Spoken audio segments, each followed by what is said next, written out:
Matunda ya Roho Mtakatifu, ikiwa ndiyo sehemu ya pili. Bwana Yesu asifiwe sana.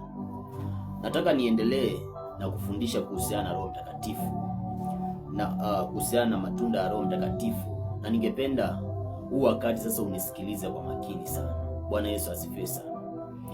Ukisoma kwenye kile kitabu cha Mwanzo mlango wa 2 na mstari wa 17, lakini pia Mwanzo 3 mstari kuanzia wa kwanza mpaka wa 7, maandiko yanaelezea kuhusiana na bustani ya Edeni.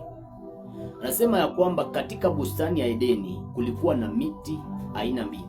Kulikuwa na mti wa mema, lakini pia mti wa mema na mabaya, lakini mti ambao ni mti wa uzima. Mungu anapokuja kwenye bustani ya Edeni, baada ya kuwa amemweka Adamu katika bustani ya Edeni, anamwambia kwamba miti yote ya bustani ya Edeni unaweza ukala, isipokuwa tu mti mmoja ambao ni mti wa mema na mabaya. Bwana Yesu asifiwe sana. Lakini unashangaa kwamba kwenye kile kitabu cha Mwanzo mlango wa 3 na mstari wa kwanza mpaka 7, unaona kwamba shetani anakuja kwa mfano wa nyoka. Anamuuliza Adamu, eti ndivyo Bwana aliposema kwamba msile kwenye miti yote? Anamuuliza Hawa, maana Hawa hakuwapo wakati ule ambapo Adamu alikuwa anapewa masharti kwamba wasile katika ule mti wa mema na mabaya. Hakuwapo, kwa hivyo hakuwa na information ya kutosha. Jambo usilolijua ni usiku wa giza.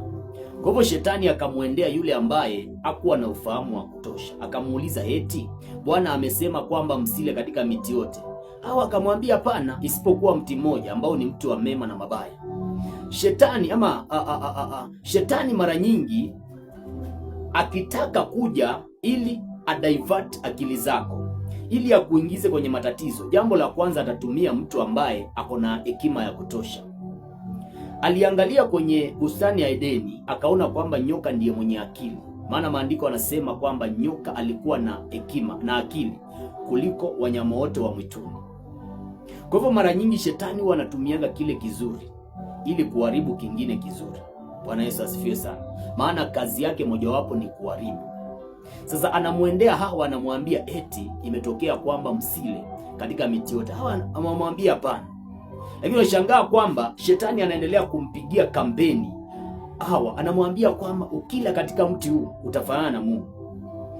Kabla Hawa hajamsikia shetani, kabla hajapigiwa kampeni kuhusiana na uzuri wa ule mti, Hawa alikuwa anauona kuwa mti wa kawaida na hakuwa anatamani kwenda kula kwenye ule mti, maana Mungu alikuwa amekataza. Lakini baada ya kuwa shetani amempigia kampeni akamweleza vile mti ambao ni mzuri, unaona kwamba Hawa anabadilisha akili zake. Maandiko yanasema ya kwamba akaona yule mti unapendeza kwa chakula. Zamani huku unapendeza, ni kama vile mwanasiasa anaweza kuwa hakuwa anafahamika, lakini wakati wa kampeni ukifika, unashangaa anajitokeza, anasema kwamba nitawafanyia hiki, nitafanya hiki. Baadaye mnamkumbali, mnamuelewa sana, mnamkumbali. Bwana Yesu asifiwe sana. Ndio kitu ambacho kilitokea kwa Hawa. Ule mti aliuona wa kawaida ambao Mungu alikuwa ameukataza, baada ya kuwa amepokea kampeni, baada ya kuwa amesifiwa kuhusiana na ule mti, ukawa ni mti ambao unapendeza. Maandiko anasema ya kwamba ulikuwa ni mti wa mema na mabaya. Kwa hivyo mtu akila katika ule mti, mwanzoni alikuwa anapata mema. Yaani ilikuwa ni tunda ambao ilikuwa ni tamu mwanzoni, lakini kule mwisho unashangaa kwamba ni chungu sana. Ni tunda ambao lilikuwa na flavor mbili, ya kwamba ukila lile tunda mwanzoni utasikia ni tamu, unafurahia kabisa. Ndio kitu ambacho kinatokea kwenye matunda ambao yanazalishwa na mwili. Tumesoma kwenye kile kitabu cha Wagalatia mlango wa 5 kuanzia mstari wa 19. Tukasoma kwamba maandiko yanasema matendo ya mwili ndiyo haya: kuna ulevi, kuna uasherati. Mwanzoni ukiwa unakunywa pombe unasikia ni tamu, lakini baada ya kuwa zile stimu zimeisha unaanza kujiuliza, mbona pesa nimepoteza? Baada ya kuwa umefanya uasherati unashangaa kwamba kama ulikuwa umeokoka unaanza kujihukumu. Ndio matunda ya mwili yanakuanga na flavor mbili. Mwanzoni ni matamu, lakini kule mwisho unashangaa kwamba ile matunda hayaliki kabisa, sio ya kutamanika tena. Bwana Yesu asifiwe sana. Ndio maana Mungu anasema hivi, ndio maana Paulo akiwa amejazwa na Roho Mtakatifu kwenye kitabu cha Wagalatia mlango wa 5 anasema, enendeni kwa Roho na kamwe hamtazitimiza tamaa za mwili, kwa maana mwili ushindana na Roho. Mwili unashindana na Roho kila wakati ili uzalishe vya kwake, lakini Roho inashindana nao izalishe vya mbinguni. Kwa hivyo inategemea ni mwili unashinda ama ni Roho inashinda. Kwenye bustani ya Edeni, ule mti wa mema na mabaya ulikuwa uko pale pale tu, umekaa bila kuwa kuna mtu anatamani matunda yake. Lakini baada ya kuwa shetani amekuja kumpigia kampeni, unashangaa kwamba, ndio maana utashangaa kwamba umetulia hivi, lakini unaanza kusikia mawazo ya kwenda kuzini, unaanza kusikia mawazo ya kwenda katika usharati, unaanza kusikia mawazo yanaingia ndani ya akili yako ya kwenda kwa mganga. Ujue kwamba yale mawazo ndio kampeni yenyewe ambao Hawa alipigiwa na shetani ili akuje kuula ule mti wa mema na mabaya. Bwana Yesu asifiwe sana. Kwa sababu tunapoongea, najua kuna watu ambao shetani anawapigia kampeni. Anaonyesha vile ambavyo kunywa pombe ni jambo zuri. Anaonyesha vile ambavyo kufanya uasherati ni mambo mazuri. Anaonyesha vile ambavyo kufuata matendo ya mwili ni jambo zuri. Lakini ujue uko katika wakati wa kampeni.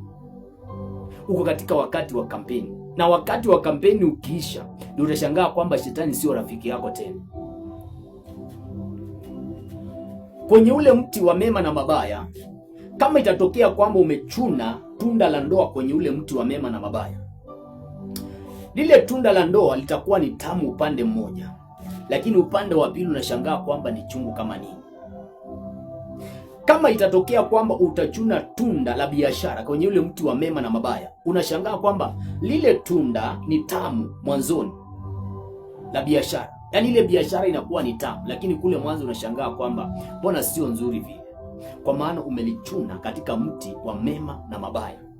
Ninaongelea kuhusiana na mtu ambaye alienda club akakutana na mwanamke ama akakutana na mwanaume akasema kwamba huyu ndiye nitamuoa, ama akaenda kwa mganga akamwambia mganga, nipee madawa ya mapenzi, akakupea. Alipokupea ukaenda ukapata mtu ukaingia naye kwenye ndoa. Ile ndoa itakuwa nzuri mwanzoni, lakini kule mbele utakuja kujutia. Ile biashara ambayo ulienda kwa mganga ndio upate hiyo biashara ni nzuri mwanzoni, lakini wakati ule shetani ataanza kuomba vya kwake, wakati ule ataanza kukuitisha mama yako, ataanza kukuitisha mtoto wako wa kwanza, hapo ndio utakuja kujutia. Bwana Yesu asifiwe sana. Ninaongelea kuhusiana na matunda ya Roho Mtakatifu, na ninaongelea kuhusiana na matunda ambayo yanazalishwa na mwili, kwamba matunda yanayozalishwa na mwili kama ukiala yatakuwa ni matamu mwanzoni. Hata wale ambao wanafanyanga uasherati, wakati ule unaanza kufanya unasikia kwamba unapofanya unasikia mambo yako sawa, lakini ukimaliza ndio unauliza, kwa nini nimefanya jambo hili? Kwa nini nimekosea? Kwa nini nimefanya dhambi ya namna hii? Bwana Yesu asifiwe sana. Ina maana kwamba haya ndio matunda ambao Mungu anakataza ule katika yale matunda. Bwana Yesu asifiwe sana. Kwenye bustani ya Edeni kulikuwa na mti ambao unaitwa mti wa uzima. Mungu anapokuja anawaambia mnaweza kula kwenye miti yote, lakini msile katika mti wa mema na mabaya. Ina maana kwamba Mungu alikuwa amekataza Adamu na Hawa wale katika mti wa uzima. Ina maana kwamba kama Adamu wangechuna tunda katika mti wa uzima, wangepata uzima peke yake kwenye maisha yao. Kama wangechuna tunda la ndoa katika mti wa uzima, wangepata uzima katika ndoa yao, na ndoa yao ingedumu mpaka kifo kiwatenganishe. Kama wangechuna tunda la biashara katika mti wa uzima, wangeenjoy biashara zao mpaka wapate faida na wafanikiwe. Lakini shetani anakuja, anawapigia kampeni, anawadivert akili zao. Sasa kuna mtu ambaye shetani anakupigia kampeni ili uenende katika mwili na usienende katika roho. Bwana Yesu asifiwe sana. Unapoenenda katika roho, ujue kwamba unaenenda kile ambacho utapata ni kwamba Roho Mtakatifu atakuridhisha vya mbinguni ambao viko na uzima ndani yake. Bwana Yesu asifiwe sana. Roho Mtakatifu atakupea matunda ya mbinguni, maana yeye mwenyewe atafanyika kuwa njia ya kile ambacho unakihitaji mbinguni na atakuridhisha hicho ambacho unakihitaji. Kwenye sehemu ambayo inafuata, nataka tuungane pamoja niwafundishe zaidi kuhusiana na matunda ya Roho.